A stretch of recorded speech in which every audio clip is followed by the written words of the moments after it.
Love, and how people show and receive it, comes in many forms. These acts of love, or loving kindness, reverberates throughout people of different religious beliefs. We need to grant each other the dignity of difference. We also need to find those things that build bridges between our differences, and loving kindness does that, said John Barton, professor of religion and philosophy and director for the Center of Faith and Learning. A thread, Barton said, connects world religions is what is known in Christianity as the Golden Rule. Do unto others as you'd have them do unto you, Barton said, which Christians find in Matthew 7:12, but a version of that is found in Confucianism, Hinduism, and Jainism. I mean, it's everywhere. Sikhism, Baha'i, it's just everywhere. Now, let's join us for today's story. Love transcends all religious and cultural differences. She was a Christian and he was a Muslim. She was Ramang and he was Lebanese. They fell in love at first sight. After 10 years of waiting and fear, through prayers to the same God, with perseverance in their faith, and with strong and sincere affection, they finally received their reward and comfort. They met on a flight from Beirut, the capital of Lebanon, to Rome, the capital of Italy.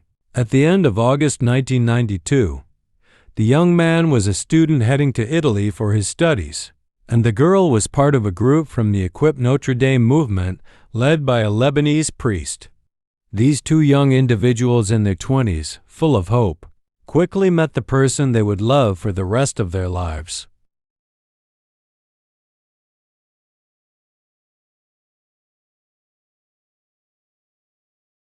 Mustafa Hussein grew up in an open-minded Muslim family in a neighborhood of Tripoli where Muslims and Christians lived side by side.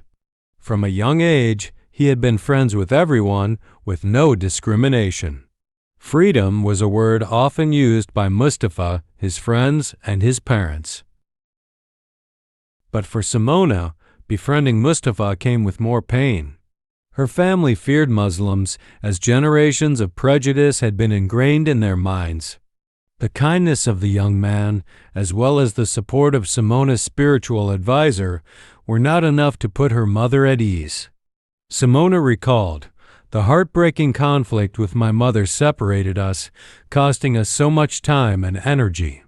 Her greatest fear was that I might be forced to abandon my faith and even drop out of school."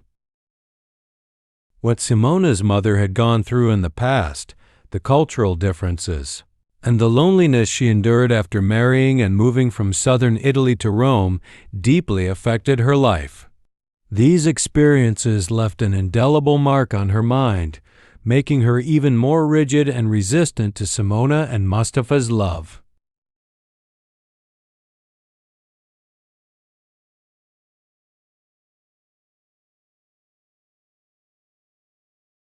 Mustafa always approached his relationship with Simona with gentleness, sincerity, and trust.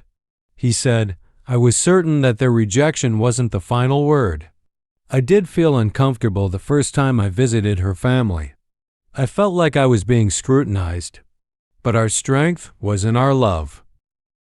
On the other hand, Simona felt that Mustafa's love was stronger, more steadfast, and mature than her own. She shared, "Through him, I encountered Jesus. He was the surprise. He was more Catholic than I was." Simona showed remarkable wisdom during her time in Lebanon while they were engaged when Mustafa's uncle passed away. At the funeral, she was the only Western and Christian woman. How could she show solidarity with their grief? She took out her rosary and began to pray for the deceased.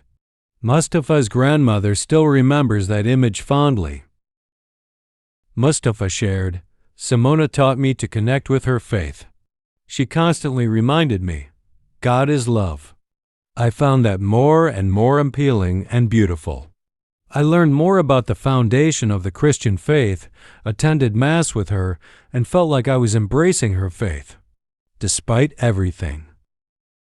Simona recalled their spontaneous prayers together, reading and sharing psalms.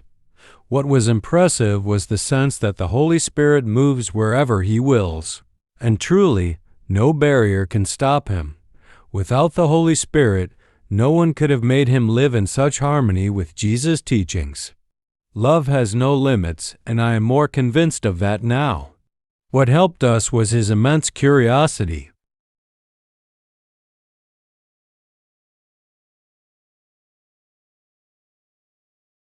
Mustafa said, "I realize that anyone who truly seeks peace will find it." I had been part of a spiritual Ignatian group for years, which Simona had also followed, and the group embraced me, always making me feel welcome. For me, it wasn't hard to integrate. I played basketball with the Jesuit priests at the International College in Rome. They played fairly and loyally.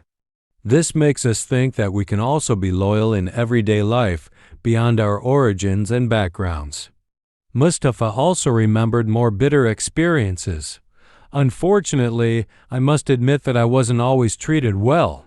There was a closed atmosphere. At work, there was no shortage of discrimination, which was terrible. Because I married a Christian, I was seen as an outsider, not accepted.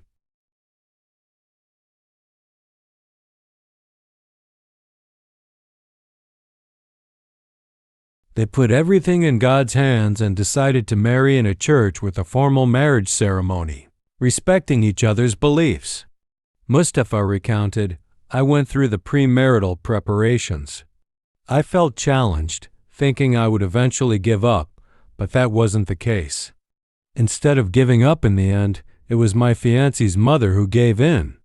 You can't imagine it, but she came to see me as her own son. And I never harbored any resentment. That was crucial."